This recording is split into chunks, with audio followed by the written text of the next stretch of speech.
Hello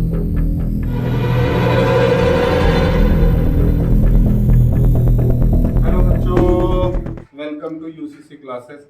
आज हम लोग बात करेंगे अपने अगले टॉपिक पर। इससे पहले हम लोगों ने बात किया था वैद्युत क्षेत्र की तीव्रता।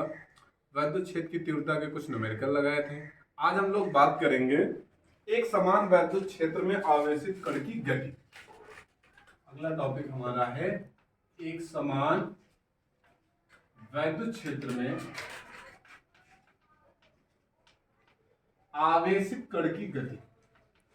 आवेशित कण की गति, motion of a charge particle in uniform magnetic electric field. ठीक, आपका एक समान कोई वैद्युत क्षेत्र होगा, उसमें कोई आवेशित कण जो होगा उसकी किस तरह की गति होगी हम लोग बात करेंगे। चलो हम मान लेते हैं कि हमारे पास दो समांतर प्लेटें हैं। ये एक समांतर प्लेट जो है वो धनावेशित है, एक समांतर प्लेट जो है वो धनावेशित, एक प्लेट जो है हमारी कैसी है, ऋणावेशित। एक प्लेट हमारी ऋणावेशित है, एक प्लेट धनावेशित है। तो हमें पता है इसमें वैद्युत क्षेत्र की जो लाइन होंगे, आपको पता है प्लस से माइनस की तरफ जाती है। ये वैद्युत बल रेखाएं हमारी जो होंगी वो प्लस से किधर जा रही होंगी, माइनस की तरफ। ऐसे प्लस से माइनस की तरफ जा रही होंगी। जब इसमें हम कोई आवेशित कण, इसी आपका जो ये आपका वैद्युत क्षेत्र उत्पन्न होगा, इन दोनों के बीच में एक वैद्युत क्षेत्र उत्पन्न होगा ई वेक्टर। अगर मान लो इन दोनों प्लेटों के बीच की दूरी कितनी हो, डी हो, दोनों प्लेटों के बीच की दूरी कितनी हो, डी हो, और इनके बीच का विभवांतर कितना हो, वी, तो वैद्युत क्षेत्र का फॉर्मूला हो जाएगा ई अपॉन का वी अपॉन का डी।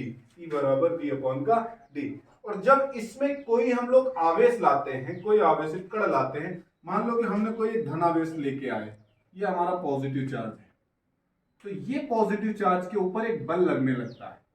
क्योंकि धनावेश है तो इस पर लगने वाला बल किधर होगा, ऋणावेश की तरफ, इधर की तरफ।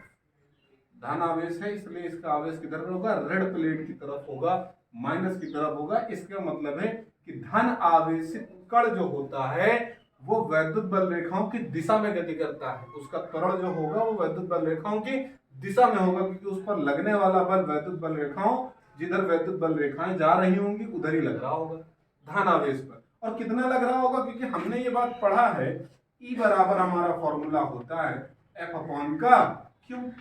एफ अपॉन का क्यू, एफ की वैल्यू जो होगी वो आपकी हो जाएगी क्यू ई के बराबर।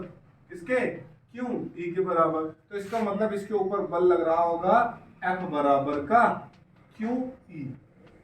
किधर की तरफ, इधर की तरफ। अगर मान लो कोई ऋणावेशित रखा जाए, इसमें निगेटिव चार्ज रखा जाए, तो आपको पता है उसमें बल लग रहा होगा इधर की तरफ। निगेटिव चार्ज होता है तो उस पर लगने वाला बल वैद्युत बल रेखाएं जो होती है उनके विपरीत होता है। उनके क्या होता है, विपरीत होता है। जिधर वैद्युत बल रेखाएं जा रही होती हैं उसके विपरीत बल लग रहा होता है, जिसका मतलब है इस पर भी बल लगने वाला जो बल है उसका परिमाण क्या होगा, बराबर होगा। इस पे भी लग रहा होगा क्यू ई वेक्टर, क्यों ई वेक्टर, लेकिन इसकी दिशा क्या होगी, विपरीत होगी। उसके पॉजिटिव चार्ज पर वैद्युत बल रेखाओं की दिशा में, नेगेटिव चार्ज पर वैद्युत बल रेखाओं की दिशा के विपरीत। ये आपका किसी भी एक समान वैद्युत क्षेत्र में आवेशित कण पर लगता है बल। अब देखो थोड़ा सा क्वेश्चन देख लेते हैं, इसके अच्छे क्वेश्चन होते हैं। मान लो कि हमारे पास कोई एक प्लेट जिसके ऊपर धनावेश और ऋणावेश है। मान लो ये प्लेट पर पॉजिटिव चार्ज है,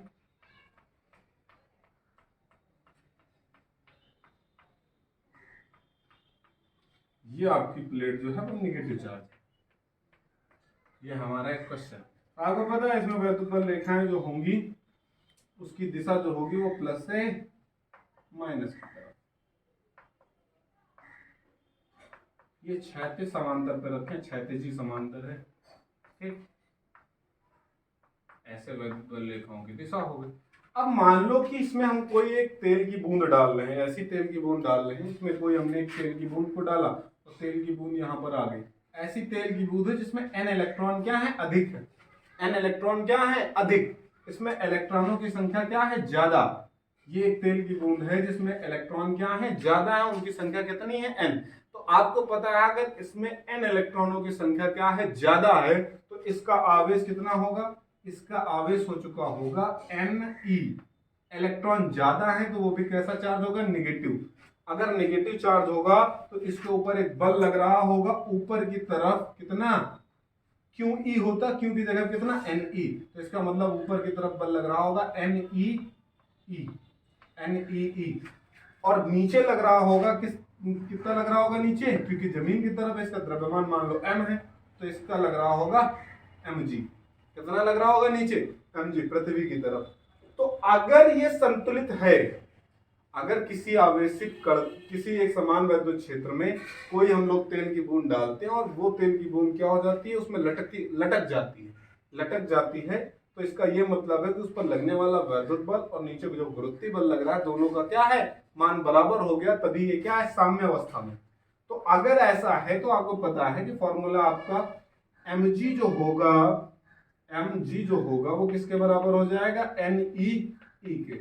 अब ये आपका जनरल इक्वेशन हो गई। इसमें से आपको कुछ भी पूछ सकता है, मान लो आपसे वैद्युत क्षेत्र ही पूछ ले, तो वैद्युत क्षेत्र का फॉर्मूला आपका बन जाएगा mg अपॉन का Ne।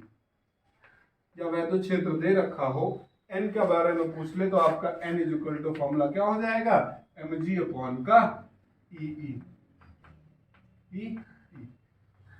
और अगर कभी कभी ये तेल की बूंद का हमें द्रव्यमान ना दिया हो, तो क्योंकि हमें पता है ये द्रव्यमान बराबर एक फॉर्मूला होता है, द्रव्यमान बराबर एक फॉर्मूला होता है आयतन गुणे घनत्व, आयतन गुणे घनत्व।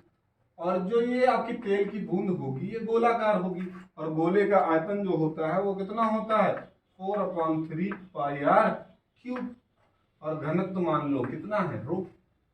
तो ये m की जगह पर हम लोग इतना पुट कर सकते हैं, तो पुट कर दो, तो हमारा फॉर्मूला बन जाएगा 4/3 पाई आर क्यूब रो इंटू का जी बराबर का NEE।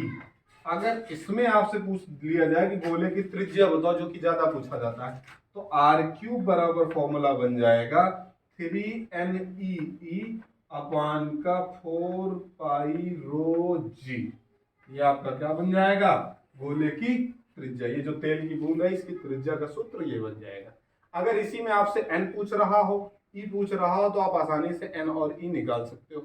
ये तो थी जब कोई आपकी तेल की बूंद किसी वैद्युत क्षेत्र में गति करती है या स्वतंत्र रूप से लटक जाती है, तब के लिए। अब हम थोड़ा सा अगले क्वेश्चन पर बात करते हैं, इसके बहुत सारे क्वेश्चन बनते हैं।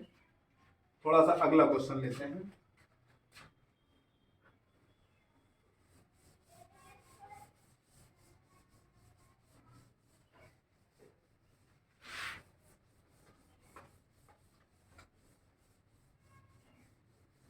अगला क्वेश्चन आपका है कि आप कोई एक समांतर प्लेट ले लो,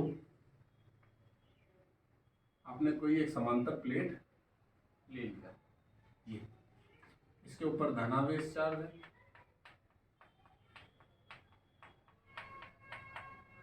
इसके ऊपर कैसा है, ऋणावेश चार्ज है, ठीक। आपको पता है धनावेश ऋणावेश हो गया तो इसमें बल रेखाओं की दिशा किधर होगी, प्लस से माइनस की तरफ। ये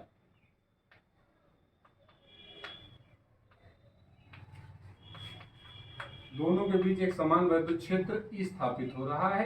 वैद्युत क्षेत्र कितना है, E, और इन दोनों प्लेटों के बीच की दूरी कितनी है, D है। कितनी है, D है, ठीक। अगर कोई भी कण है, कोई आवेशित कण, मान लो इलेक्ट्रॉन ही है, कोई आवेशित कण क्या है, इलेक्ट्रॉन। इलेक्ट्रॉन को इसके अंदर अगर गति कराया जाए, इलेक्ट्रॉन को इन दोनों प्लेटों के बीच में गति कराया जाए, तो आपको पता है इलेक्ट्रॉन पर आवेश कितना होता है, माइनस का, मान लो इसका द्रव्यमान Me है। तो इलेक्ट्रॉन को जब गति कराओगे तो ये जब वैद्युत क्षेत्र के संपर्क में आएगा तो इसके ऊपर एक बल कार्य कर रहा होगा, जिसके कारण इसकी स्थिति में क्या हो जाएगा, धीरे धीरे परिवर्तन, और इसकी गति ऐसे हो जाएगी। क्यों हो जाएगी, किसके कारण हो जाएगी, क्योंकि इसे हर पॉइंट पर ऊपर की तरफ बल लग रहा होगा, जिसकी वैल्यू होगी E। यहाँ पर लग रहा होगा E के कारण इसकी दिशा क्या हो जाएगी, बदल जाएगी। तो इसमें एक विस्थापन आ जाएगा, जिसे y एक्सिस पर हम लोग क्या कहेंगे, विस्थापन कहेंगे।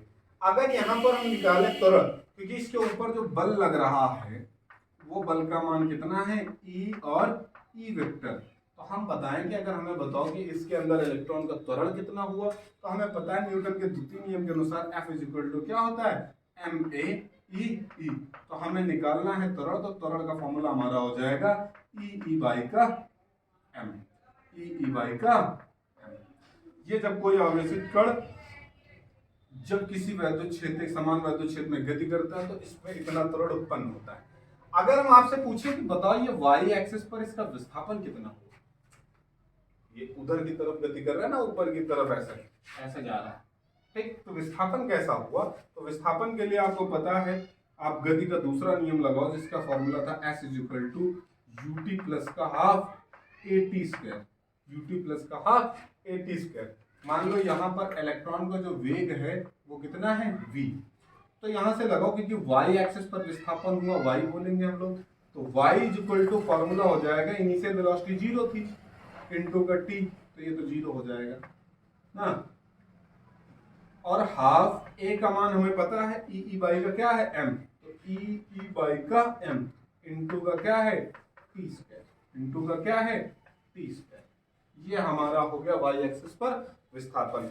मान लो कि ये वाली दूरी हमारी कितनी हो, x हो, ये वाली दूरी हमारी कितनी हो, x हो, तो समय बराबर होता है दूरी बटे का वेग, दूरी बटे का चाल, तो समय बराबर हम लोग लिख सकते हैं x अपॉन का v, तो यहाँ पुट करो तो y बराबर हमारा इक्वेशन हो जाएगा y is equal to half e by का m x स्क्वायर अपॉन का v square, x square upon का v स्क्वायर। ये हमारा हो गया। अगर इस समीकरण को देखें तो y जो है वो डायरेक्टली प्रोपोर्शनल क्या है, x स्क्वायर के, डायरेक्टली प्रोपोर्शनल कैसे है, x स्क्वायर से। यहाँ से ये बात पता चलती है कि जब कोई आवेशित कण किसी एक समान वैद्युत क्षेत्र में गति करता है, ठीक, समांतर गति करता है, तो उसका पथ कैसा होता है, परवलयाकार, परवलयाकार, क्योंकि ये किसका समीकरण है, परवलयाकार, तो इसका पथ कैसा होगा इलेक्ट्रॉन का, तो पथ कैसा होगा, परवलयाकार होगा, और विस्थापन कितना होगा, y is equal to 1/2 e by m x square upon का v स्क्वायर, जितना ये वेग को प्राप्त किया है। क्लियर। अब हम लोग बात करते हैं, यहाँ से एक बात तो पता चल गई कि इसका पथ कैसा है, परवलयाकार। इससे सारे बहुत सारे क्वेश्चन होते हैं, उस क्वेश्चनों को अगर हम करने, अगर बाय द वे मान लो इसी क्वेश्चन में तुमसे पूछ रहा हो कि बताओ कितने समय बाद ये इससे टकराएगा, इसी क्वेश्चन में पूछ रहा हो कि बताओ कि ये इलेक्ट्रॉन कितने समय बाद पॉजिटिव प्लेट से टकरा जाएगी, तो हमें पता होगा, यहाँ पर इस इक्वेशन को देखें तो y बराबर कितना था, 1/2 e बाई का m इंटू का t स्क्वायर, तो t निकाल लो आसानी से, t स्क्वायर बराबर हमारा कितना हो जाएगा, y 2ym अपॉन का e, तो ये t हमारा कितना हो जाएगा, √2ym अपॉन का e। कितने समय बाद हमारा इलेक्ट्रॉन जो होगा वो पॉजिटिव प्लेट से क्या करेगा, टकरा जाएगा, कितनी देर बाद हमारा इलेक्ट्रॉन क्या करेगा, पॉजिटिव प्लेट से टकरा जाएगा।